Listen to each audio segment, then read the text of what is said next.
So we left off on your boat trip from Hong Kong to Brazil in Madagascar. Where did you go next? Well, we got into the Indian Ocean. The first stop, I said before, was in Mauritius, French-speaking island. Then we passed by Madagascar visually. And then we end up in Mozambique, in the Portuguese colony north of South Africa. From that part, when we're heading down south from Lourenço Marques into Port Elizabeth, I believe, and South Africa was very, very interesting.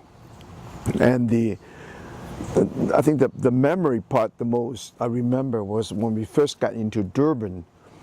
We have a long 3-4 days where we were visiting the Zulu tribal up in the hills, and then we had pictures taken with the cowhide shields, spear, and the garment was very, very interesting, and the sound, the dance, the drum was very vivacious, very, vibrant.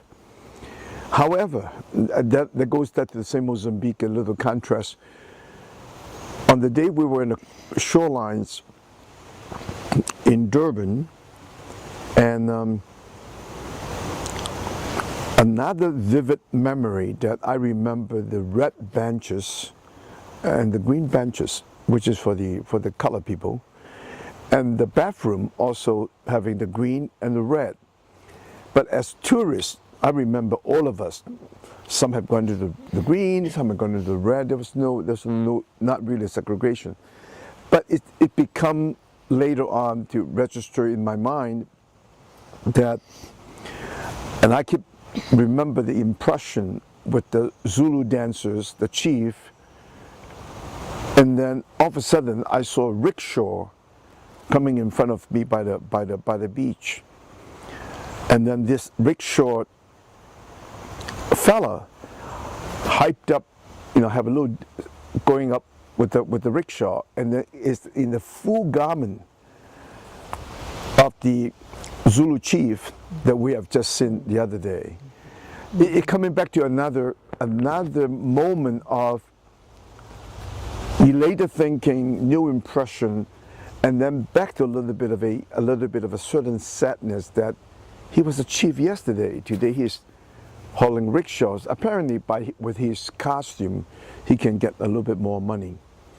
And also, our first time, my brother and I were seeing gorilla, the lions, the giraffe in the zoo. It was. Now, who isn't impressed when you are 13 going 14, looking at the wildlife and also the serpentarium, the snake and whatnot. But the greatest memory is this contrast from the chief with the group of dancers, and then one-on-one he become a rickshaw hauler and get the higher pay. So Durban, all in all, South Africa was wonderful, was beautiful, and then we took off. The next was into Cape Town, and Cape Town was really is almost very much of a Victorian urban city. The funny part is Peter, my brother, got trying to grab one of the squirrels. We're feeding them nuts and end up having a bite into his hand by the squirrel. But the entire journey through Africa, and I believe there was a ceremony when we leaving Africa heading into Brazil. Now we're crossing to the Atlantic. In the middle of the way, I remember the captain had made the announcement that we are taking a detour, maybe slightly south or north, I'm not so sure, but the map showing me that we're heading north. Then we stop in the middle of the Atlantic Ocean with a group of islands, or just one single island called Tristan da Cunha. And that was the time they announced the island was sinking. There was a few of the scientists, the 3 British scientists. In fact, there was no boat. We were watching on the ship on the side. They threw the net and the scientists climbed up from the net, and the volcanic in the distance was smoking. Just the volcanic and the smoke. We didn't see the fire, but it does give the indication that island was sinking down. That was 1962, but recently I researched in Tristan da Cunha was one of the earliest indications of the Portuguese.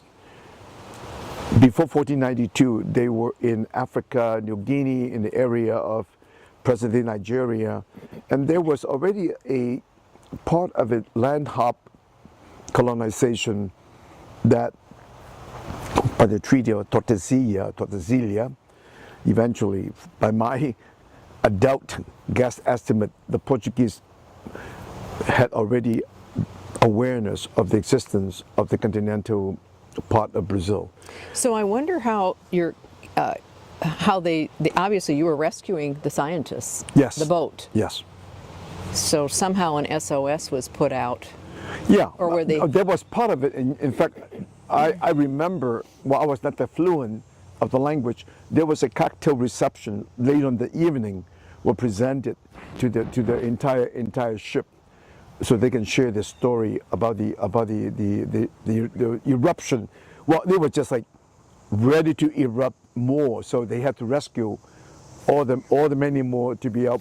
I think the people are already out. These were the three last scientists still in the area. So it was quite exciting to have witnessed an event.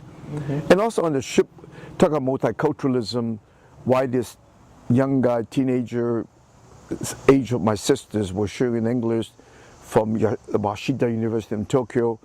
I was dancing actually with the Okinawans and singing the planting song, and I can see a very clear distinction of the Okinawans versus the Japanese sharing the cabin with us from Tokyo. And I think the entire journey, maybe I did not have the anticipation.